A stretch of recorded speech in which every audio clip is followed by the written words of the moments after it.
Sports Professor Rick Horrow, Beyond the Scoreboard, the show that goes way beyond the trillion-dollar business of sports. October is the sneaky best month in sports by far. Baseball playoffs start, hockey, basketball starts, football's second quarter, college and pro. Golf season over with the Ryder Cup's retrospective right around the corner. Everybody has an opinion on that. And NASCAR finishes as well, or gets closer to finishing, all because we like the idea of the trillion-dollar business of sports driving as many months as we possibly can. We also have a boxing segment, which is kind of special this week. Andre Ward, an Olympic champion, as well as a television personality. He talks about what it is behind the scenes in boxing. And by the way, if you want to look at all 15 of our big items in sports this week, the 5 philanthropic and the 5 technical as well, look at www.horrowsports.com. Look at NBC Washington, all of the websites we normally deal with as we move forward in this amazing business.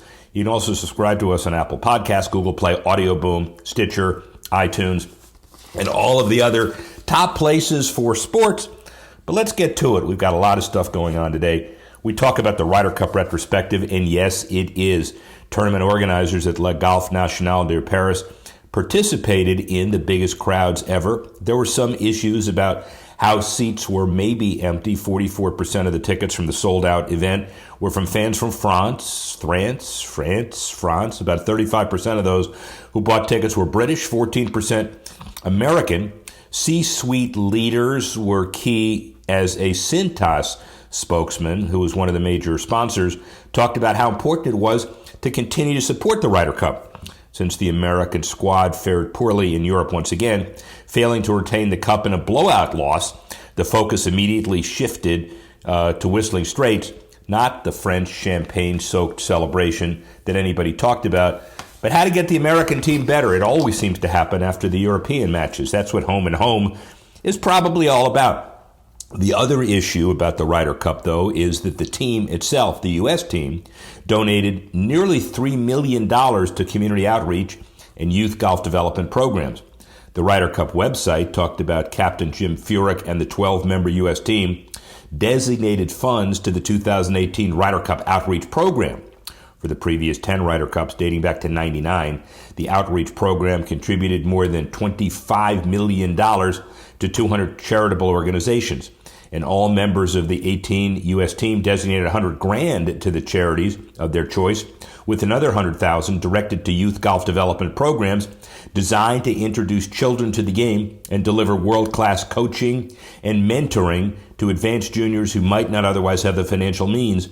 The 2018 Golf Youth Development Programs talk about all of the benefits, and not just the Ryder Cup. The Future Leaders Program at KPMG, the PGA Junior League, the Drive Chip and Putt Championship, the philanthropic events and causes add a much-needed humanitarian concept to one of golf's grandest events.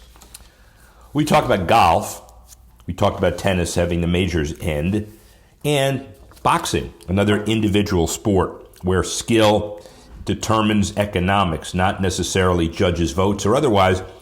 Boxing a little more subjective, but people who thrive in and out of the ring should be rewarded.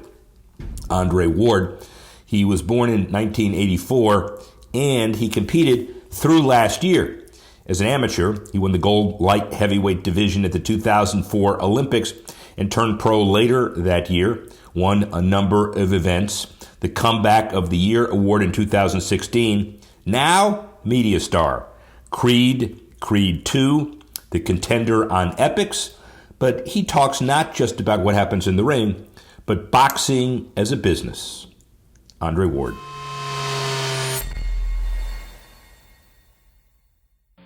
Rick Horrow, inside the boardroom, beyond the scoreboard. We always talk to people who transcend sports. Now we have somebody who transcends sports, boxing, athleticism, entertainment, a whole bunch of things.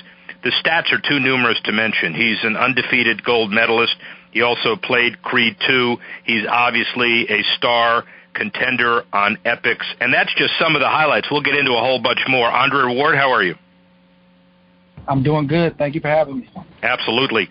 So business show, business orientation. Give us your perspective. You're in the ring from 2004 to 2017. You're undefeated, multiple titles in 2 weight classes. You kind of own the world. You walked away on your own terms. That in and of itself is worth a gold medal. I mean, you said this is a business-oriented show, and, the sport that I've been involved in for 23 years total and 13 years as a professional is very much a business. It's prize fighting. And, I learned very, very, very early that I accepted the fact early on that at, some point in time it was going to be over. And when I did when I studied the sport and I, studied certain athletes that retired in the sport of boxing, there weren't a lot of good endings. Guys would end with, physical issues or without their money owing the IRS and those types of things. And I just really didn't want any part of that. So, me and my wife, we educated ourselves. We, our faith was, a strong part of what kind of guided us through. And then just having a good core group of people around you to bounce things off of just allowed us, man, to make a great living, but to also keep our living and to invest our living with the end in sight. And that's what we did. Got to be an interesting time. Let's call it 2015. You win the Comeback of the Year Ring Magazine Award in 16, and in 12 to 15, you're kind of in again, out again, and it sounds like when you make a commitment, you step on it and you succeed again. Was that a hard decision to get in, get out, and then kind of get back out again? I don't know if I understand the question. Well, the question really is intensity and how intense it is and what the requirement is to kind of get in the ring. It's all encompassing, I assume. And when you're in, you got to be really all in, don't you? I mean, it's a lifestyle. It's not something that you can kind of turn the switch on and off with. At least that's what my approach was. I cared about the sport. I dedicated myself to the sport. And when you dedicate yourself to the sport and you don't cheat it has a way of rewarding you in ways that you never thought possible. But if you do cheat, if you do cut corners, the sport of boxing has a way of exposing you as well. Tell me about the transition a bit from boxer to actor. Do you wake up one day and say, I'm going to acting school? Do you get a break? Is it a combination? Obviously, you prepare for everything you do successfully, which is why you're so successful. But how did it all happen? Ryan Coogler, who, I personally feel like is one of, if not the hottest director in Hollywood, is a friend of mine. We both come from the San Francisco Bay Area. When Creed 1 when they were in pre-production for Creed 1, we finally had a chance to meet. We had been hearing about each other. We had mutual friends, but it never crossed paths. And the first time I met him, he said, bro, I have a role for you. And I'm like, a role? I don't even act. And he said, no, I have a role specifically for you. I said, well, give me the script. Let me, try to process it. First I said, thank you.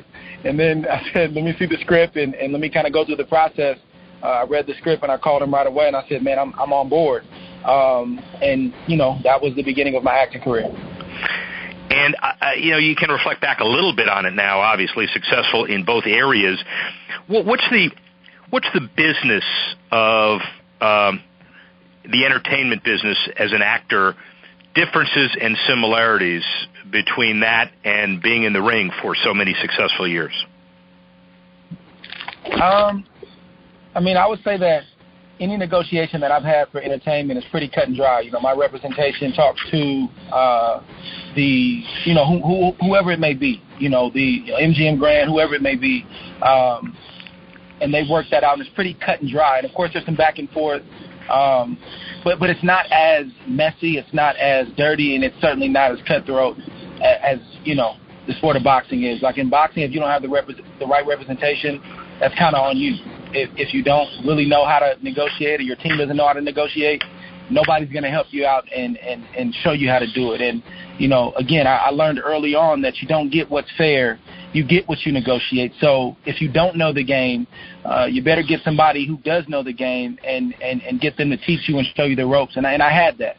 I got connected with James Prince, who, is a business mogul. And I asked a lot of questions. I did my own studying and preparation, like I told you earlier, but I also learned from him, and that helped me get through. So you win the first gold medal in 8 years in Athens, light heavyweight gold, and it's not going to be easy, but now you got to make the hard decision, which is how do you succeed professionally in an industry that is fraught with peril? How do you prepare for life in the kind of the business aspect of being a boxer? I understand it's finding an agent you trust, et cetera, but it's got to be also more than that. It's a mindset, I assume. No, I don't think I could prepare for it. You know, you hear a lot of things, good and bad. You probably hear more negative things than you hear positive. But I was fortunate. To start off with a man that had his own money before he got involved with the sport of boxing. That's not how he made his fortune. He was involved with the sport because he loved it. He believed in my story and he believed in my talent. So I started off the right way, and then as we went along, I learned the sport and I learned the different nuances of the game. Looking back on it, you have a magic wand. Maybe you need a bigger wand than just a one wand wave. You wave a magic wand, you change the business of boxing. What's your first change? No question, a boxers union. No question. We have no establishment. We have no one to fight for the fighter. It's the Wild Wild West. It's the best way to put it. If you don't have the money to hire a lawyer, if you don't have the wherewithal and the knowledge to hire the right representation, you're going to get chewed up and you're going to get spit out, and no one's going to apologize to you about it. And unfortunately, that's our reality in the sport that I love. So having, you know, a foundation and having an entity in place that can help the fighters if they get into any type of disputes legally with a manager or a promoter, having an entity there that can help fight for certain causes for fighters, as well as, you know, just educate them on contractual issues, contractual language. I mean, if that can be done, I mean, man, that's been a lifelong dream of mine. So without question, that would be it. How do you implement that? I understand the answer is, well, if you could, it would have been done already. But is it done at the state level as part of the boxing licensing process? Is it done at the federal level as far as the governing process? A little bit of both. Have you given it some thought? I mean, I've given it a lot of thought, and I don't think that's an easy answer. I think that first and foremost, you know, the fighters like myself who have a name in the sport, who have benefit. Hold on one second, guys. I'm sorry. This driver's got to talk. 1 second. I'm sorry. Yeah, so it basically starts with individuals like myself, you know, the Bernard Hopkins of the world, you know, Floyd Mayweather, Roy Jones, guys who have a name in the sport and guys who have benefited from the sport. We have to get together, all of us, get in a room and get on one accord. And as we do that, then we can take it to the state level and then ultimately the federal level. But it's got to be a desire. It's got to be something that not just one person wants to do, but multiple people collectively. And I believe if we can all get on the same page, I believe we can get something like this established. But it doesn't benefit the promoters and it doesn't benefit the managers to do this because it makes their job harder.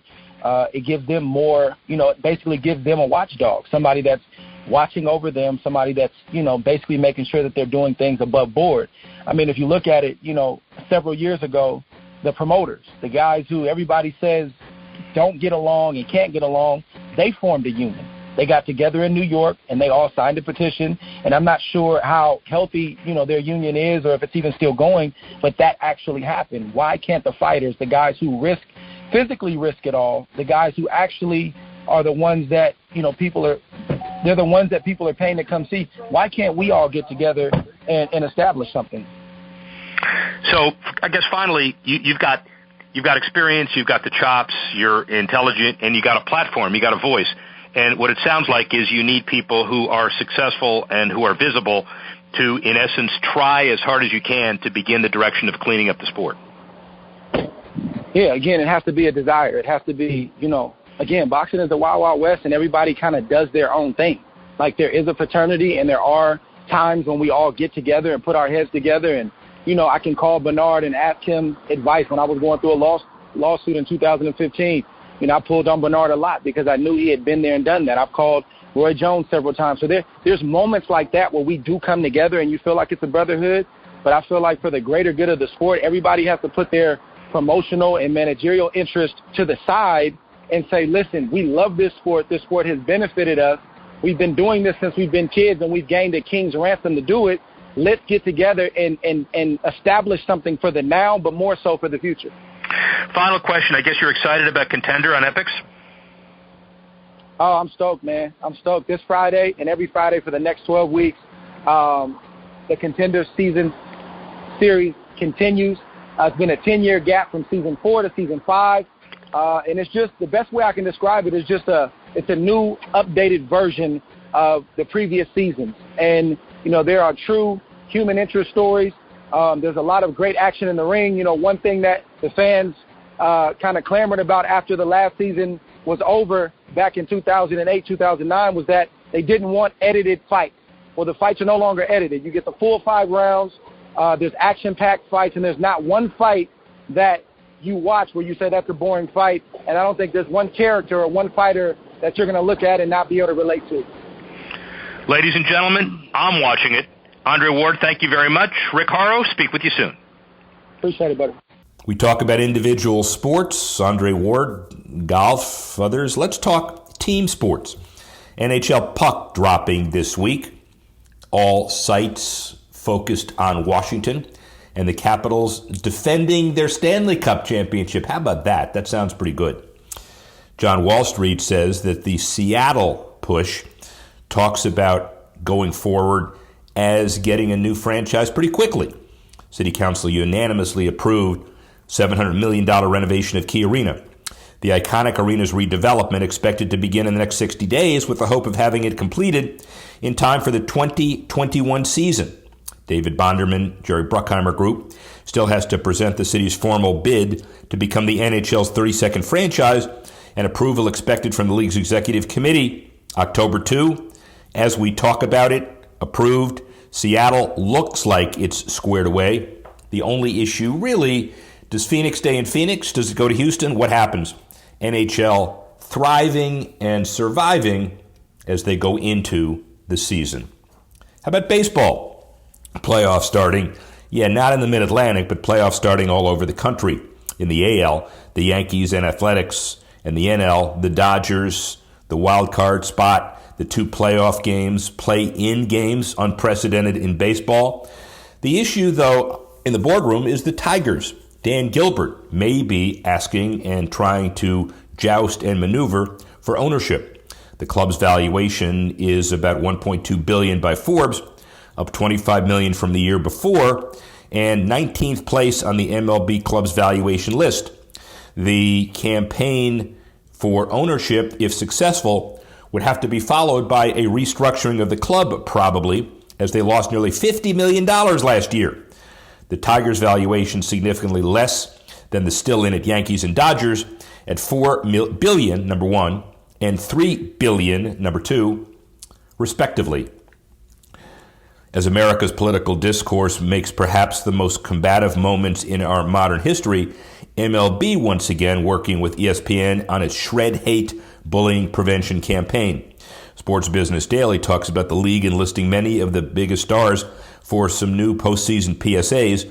One spot highlights last year's World Series MVP George Springer, a victim of childhood bullying due to his stuttering, long before he joined the Astros.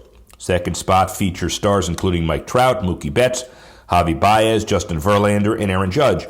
The spots also coincide with October being National Bullying Prevention Month. The PSAs run throughout the month on multiple ESPN and MLB platforms.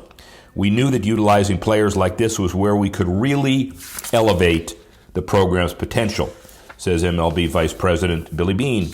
The important message, something that's very personal for me, and the players have done a great job in lending their voices to it and giving power to that message, he says.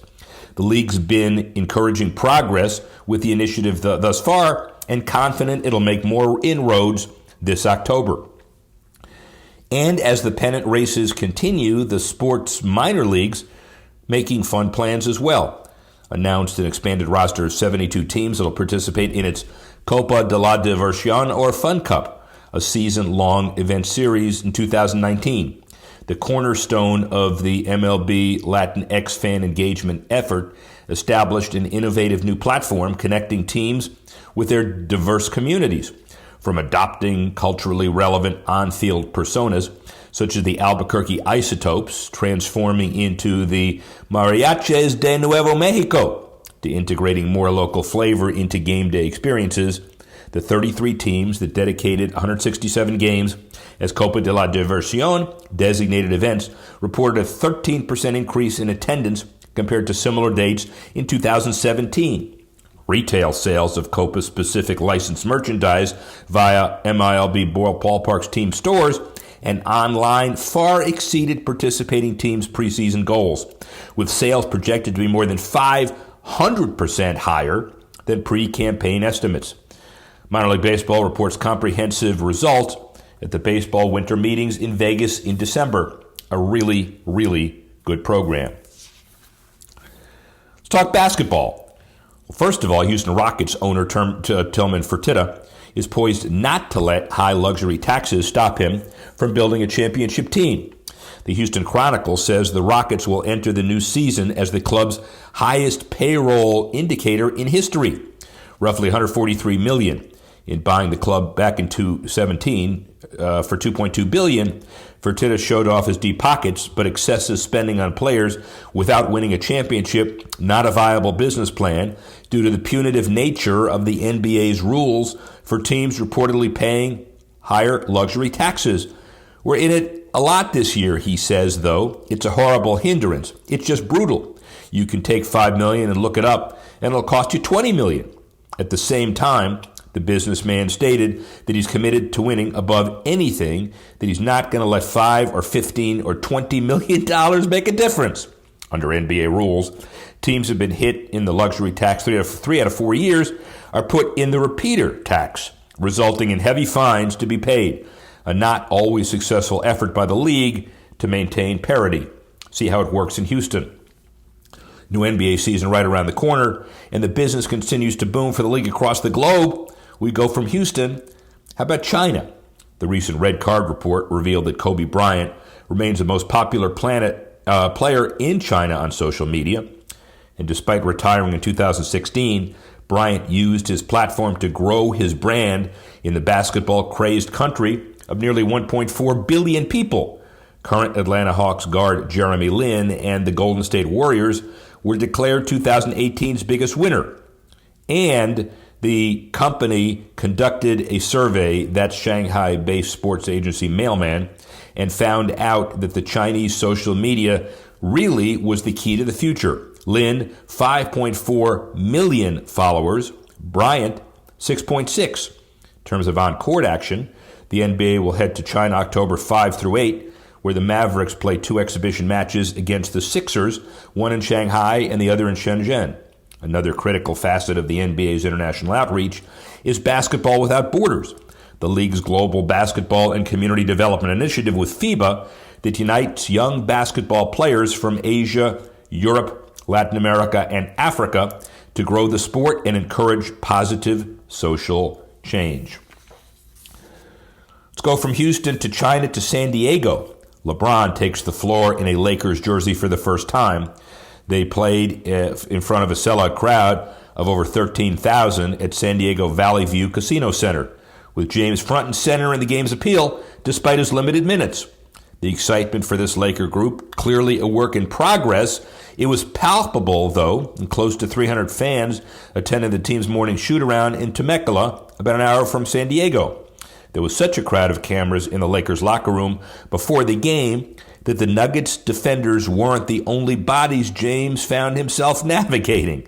For the NBA, James' move gives the league added West Coast star power and brand cachet outside the Warriors, obviously. And for San Diego, however, the electric preseason exhibition was yet another reminder of the woeful state of sports in America's finest city, some would call it. Certainly not for sports. How about soccer? FA agreed to terms on a deal to sell Wembley in London to Jaguars owner Shad Khan. According to the Financial Times, the sale goes for $790 million, and it's still subject, though, to a critical vote within the country's soccer governing body. FA CEO Martin Glenn and Chair Greg Clark are seeking unanimity from the board to proceed, but a minority representing the amateur game are yet to indicate their support, according to people close to the talks. The FA trying to take emotion out of the equation and make this a true business decision, as some important figures with voting rights may be voting with pure emotion. Limitations, for example, to help preserve Wembley's magic could be restricting Cannes from renaming the stadium or adding a corporate title sponsor.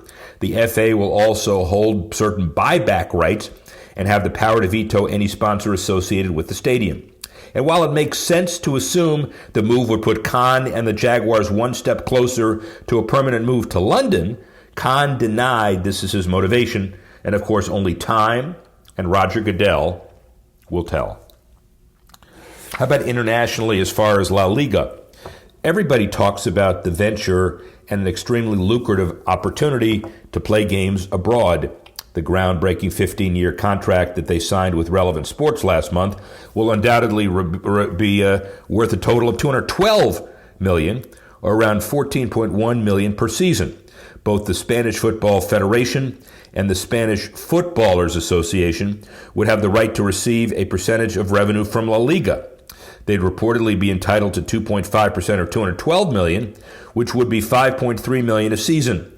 It still remains to be seen whether Barcelona will square off against Girona at Miami's Hard Rock this January. For the players contacted have been told that they would have to do it, but they're not happy, claiming they were not consulted by the league at all before the deal was announced. Another benefit of the match, to Hard Rock's owner Steve Ross, it would be a solid mega event logistics dress rehearsal before the under-renovation stadium and environs host the Super Bowl in 2020. Finally, domestic soccer. FC Cincinnati announced ambitious ticket targets ahead of its first MLS season in 2019. According to the Cincinnati Enquirer, the club is aiming to sign 20,000 season ticket holders while reaching nearly 30,000 total supporters on a per-game basis. And they were told this would absolutely put them into the upper ticket category in the MLS, and it's always been the ultimate goal. The club already has 14,000 season tickets confirmed and looking to grow that number in the coming months. Another wave of season ticket holders expected when MLS releases its 2019 schedule. Comes as positive news for the league, with hopes that all expansion franchises will follow a similar path as Atlanta United FC, club that constantly set and shattered league attendance records since being added last year. And then finally, let's focus on football. And one issue that's interesting with all the Hall of Famers controversy recently, Hall of Fame quarterback and venture capitalist Joe Montana joins the Fans-Controlled Football League as an investor and chief strategic advisor. The league aptly describes itself as the first professional football league where fans can call the shots. And according to Synopsis Sports, the FCFL announced that Montana will be a driving force in the formation and development of the league's branding, a lead figure in the on-field football and technical innovations, and will provide invaluable front office expertise for fan engagement. Democratic Sports League allows fans to be more than just viewers. Player personnel and real-time play calling decisions are made by viewers via the league's mobile app. In real-time play, and in essence, the fans become the coach and GM for the team. The FCFL is the combination of on-field football, video game culture, and technological innovation that provides fans an unparalleled opportunity to place bets and change the way football is perceived. Currently, the FCFL has inked a multi-year streaming deal with Twitch to stream its games. Good luck to the FCFL. We'll continue to report on all of these startup leagues as they continue to evolve. That's our show today. I'd like to thank Andre Ward, Tanner Simpkins, and Dan Martin for helping to put this show together. I'd like to thank you for watching and listening, and join us next week when we go Beyond the Scoreboard.